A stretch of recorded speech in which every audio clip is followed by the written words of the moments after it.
नमस्कार दोस्तों, मेरा नाम अजीत मिश्रा है और आज इस वीडियो में हम लोग पढ़ेंगे 8 मई 2020 के करंट अफेयर्स। आइए प्रारंभ करते हैं। उससे पहले आप लोगों से निवेदन है, हमारे चैनल को सब्सक्राइब करें और बेल आइकॉन को जरूर प्रेस करें और वीडियो पसंद आए तो उसे अपने दोस्तों के साथ शेयर करें। तो पहला प्रश्न है दोस्तों, विदेश में फंसे भारतीयों को लाने के लिए वंदे भारत ऑपरेशन के तहत कितनी उड़ानें संचालित की जाएंगी? तो टोटल 64 उड़ानें जो हैं वो संचालित की जाएंगी। विदेशों में फंसे भारतीयों को वापस लाने के सबसे बड़े अभियानों में से एक अभियान है वंदे भारत मिशन। इसके तहत सरकार 7 मई से लेकर 13 मई के बीच 64 उड़ानें संचालित करेगी। इस ऑपरेशन के तहत विदेशों में फंसे लगभग 14,800 भारतीय नागरिकों को वापस लाया जाएगा। अगला प्रश्न है, फ्लिपकार्ट कॉमर्स के नए मुख्य वित्त अधिकारी किसे चुना गया है? तो इसका सही आंसर है दोस्तों श्रीराम वेंकट रमन को। फ्लिपकार्ट कॉमर्स के नए मुख्य वित्त अधिकारी जो हैं वो श्रीराम वेंकट रमन जी हैं। फ्लिपकार्ट का जो स्वामित्व है वो वॉलमार्ट के पास है और फ्लिपकार्ट ने श्रीराम वेंकट रमन को अपने फ्लिपकार्ट कॉमर्स का तत्काल प्रभाव से नया मुख्य वित्त अधिकारी नियुक्त किया है। वेंकट रमन के पहले फ्लिपकार्ट के मुख्य वित्त अधिकारी एमिली मैकनील थी। अगला प्रश्न है, HCL टेक्नोलॉजीज का लाभ चौथी तिमाही में कितने प्रतिशत बढ़कर 3154 करोड़ रुपए रहा? तो ये जो प्रतिशत है वो है 22.8%। सूचना प्रौद्योगिकी कंपनी HCL टेक्नोलॉजी का शुद्ध लाभ बीते वित्त वर्ष की 31 मार्च को समाप्त चौथी तिमाही में 22.8% बढ़कर 3154 करोड़ रुपए रहा।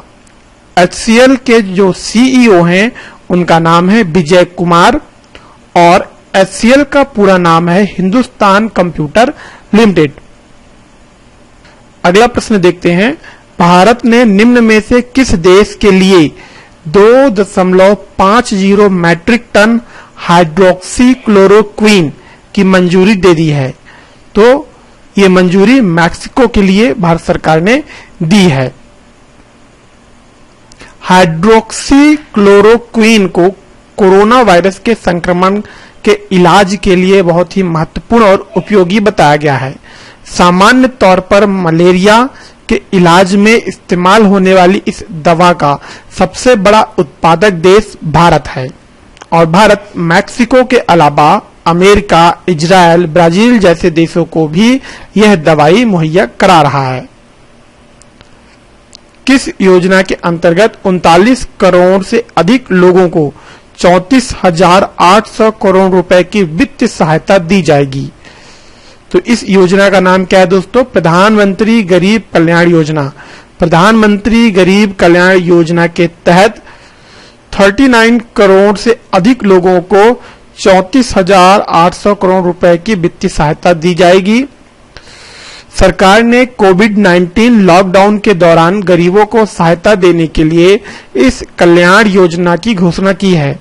इसके तहत सरकार ने गरीबों को मुफ्त खाद्यान्न के साथ महिलाओं, बुजुर्गों और किसानों को नगद भुगतान देने की घोषणा भी की है।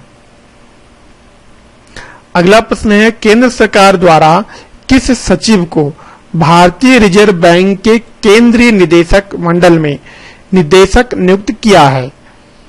तो वह तरुण बजाज हैं। 30 अप्रैल को सेवानिवृत्त हुए अतुल चक्रवर्ती के स्थान पर तरुण बजाज को नियुक्त किया गया है।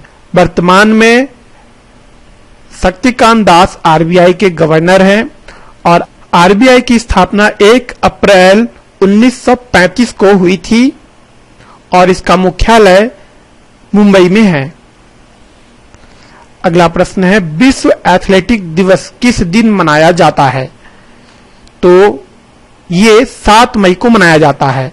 विश्व एथलेटिक दिवस 7 मई को मनाया जाता है। इसे पहली बार 1996 में मनाया गया था। इसका उद्देश्य युवाओं को एथलेटिक्स की ओर रुचि जगाने से है। इसका आयोजन IAAF यानी कि इंटरनेशनल एमेच्योर एथलेटिक फेडरेशन के द्वारा होता है। किस देश के खुफिया एजेंसी के पूर्व प्रमुख मुस्तफा अल काधेमी ने हाल ही में उसी देश के अगले प्रधानमंत्री के रूप में शपथ ग्रहण किया है? तो ये कहां से हैं? इराक। इराक के अगले जो प्रधानमंत्री बने हैं वो मुस्तफा अल कामेदी हैं और ये इराक के खुफिया एजेंसी में भी प्रमुख रह चुके हैं। इराकी संसद सत्र में 255 सांसदों ने भाग लिया और इराक के प्रधानमंत्री के तौर पर मुस्तफा अल काधेमी के नाम को आगे किया। इनके पहले इराक के प्रधानमंत्री आदिल अब्दुल महदी थे। मशहूर तानाशाह सद्दाम हुसैन का संबंध भी इराक से है। अगला प्रश्न है, सीमा सड़क संगठन स्थापना दिवस किस दिन मनाया जाता है? सीमा सड़क संगठन का स्थापना दिवस किस दिन मनाया जाता है? 7 मई को। याद रखिएगा, सीमा सड़क संगठन ने 7 मई 2020 को अपना 60वां स्थापना दिवस मनाया। सीमा सड़क संगठन यानी BRO, इसे अंग्रेजी में बॉर्डर रोड ऑर्गेनाइजेशन कहेंगे, देश की सीमाओं में सड़क निर्माण का कार्य देखती है।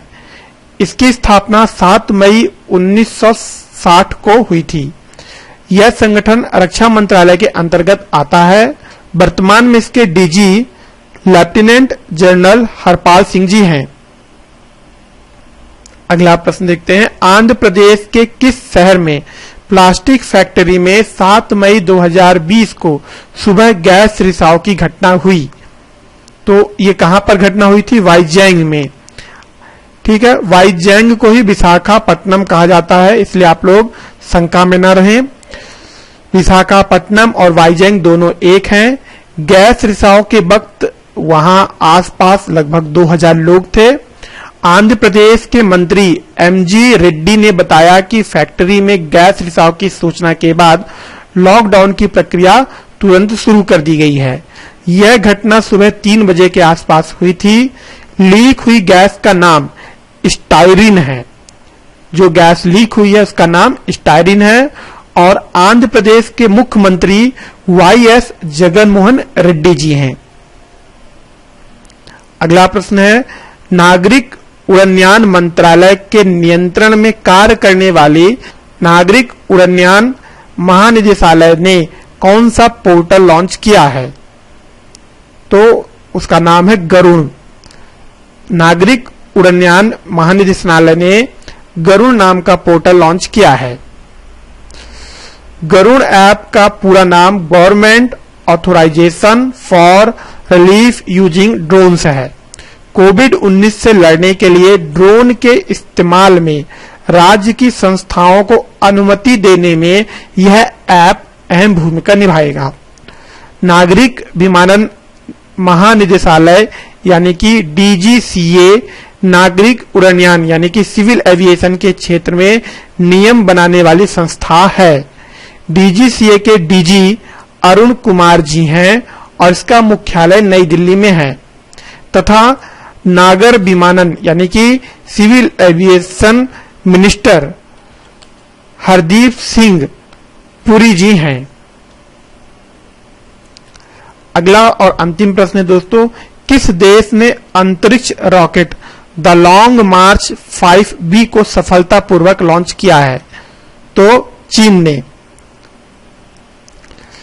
चीन 2022 तक एक स्थायी अंतरिक्ष स्टेशन बनाना चाहता है और उसी लक्ष्य में यह रॉकेट उसका पहला कदम है तथा चंद्रमा पर 6 सदस्यों की एक टीम को भेजने की योजना बना रहा है।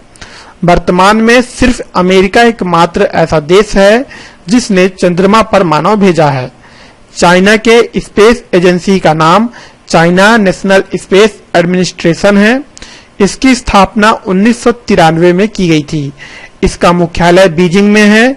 वर्तमान में चाइना में जो पार्टी का शासन है उसका नाम कम्युनिस्ट पार्टी ऑफ चाइना है और चाइना के जो राष्ट्र अध्यक्ष हैं उनका नाम जी जिनपिंग है।